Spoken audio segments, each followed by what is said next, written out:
So yesterday, the Michigan Conference president, Pastor Jim Micheff, visited the Village SDA Church to talk about the issue of Pastor Ron Kelly. Friends, the church was packed.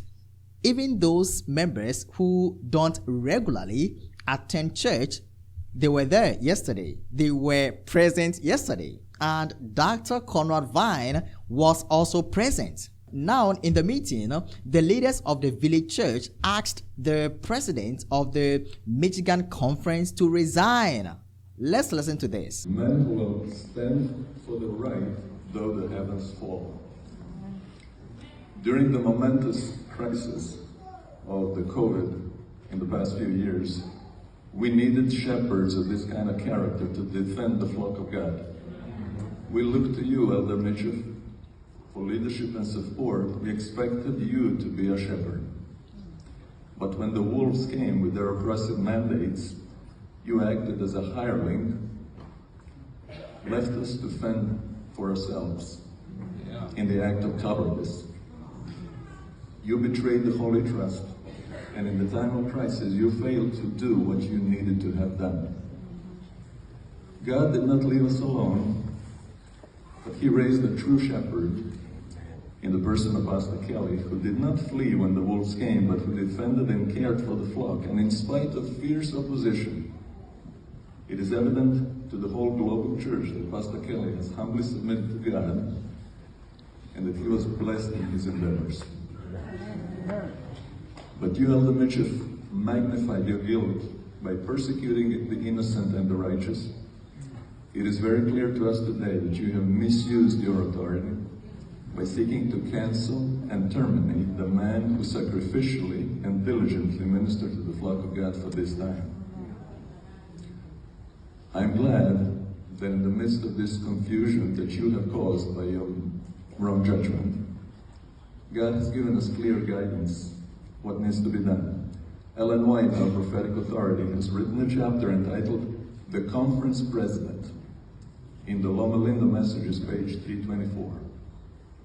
And I quote, "When a man is placed as president of a conference, it is not to be supposed that he is to mold and fashion the minds of the workers in that conference after his own human ideas, and that if men do not follow his ideas, they may be brought to terms by his saying to them, 'You cannot receive wages from this conference unless you do as I tell you.'" Elder Micheff, this is exactly what you have done against the clear counsel of God. So where do we go from here? The quote continues, "I'm instructed to say that when a man swells to a large undue proportions, the people should assemble and in the name of the Lord release that man from office." In order to resolve this major crisis in our church, in obedience to the clear counsel of God, and in the name of all believers who perceive the damage that you have caused, I call on you to step down from your position and allow the church to be led by a faithful shepherd who will truly care for the flock.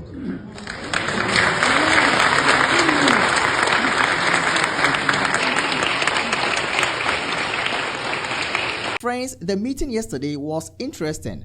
Dr. Conrad Vine also added his voice and called for the resignation of the president of the Michigan Conference. Let us listen to Dr. Vine and what he said yesterday. I feel partly responsible for what is happening here today, but I have spoken for millions of Adventists worldwide, and it's come at enormous personal cost to me and my family, and the treatment of the church of my family, because there is cancel culture from the top of the church to the bottom.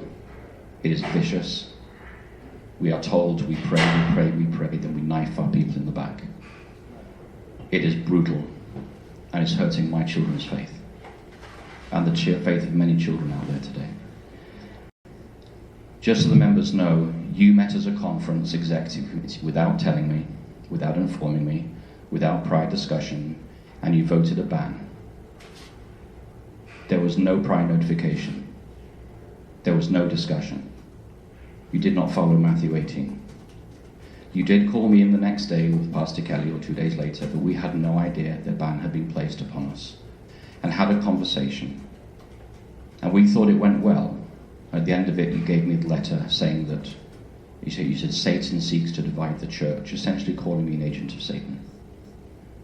The church manual says this: members have a fundamental right to prior notification of the disciplinary meetings, which can only take place in a church business session, not at a conference office, and the right to be heard in their own defence, introduce evidence and produce witnesses. No church should vote to discipline a member under circumstances that deprive the member of these rights.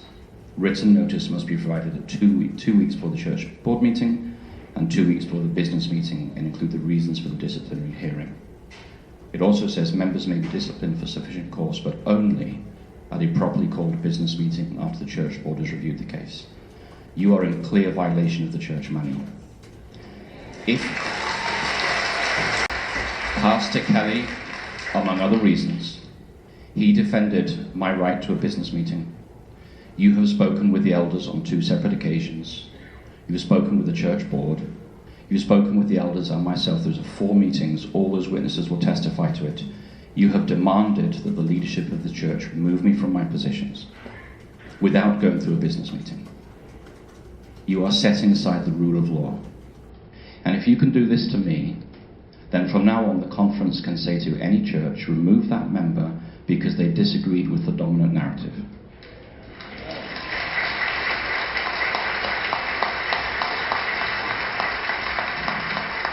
You have besmirched my name before the whole world.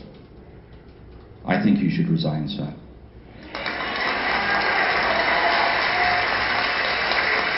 So did you hear the clapping right there?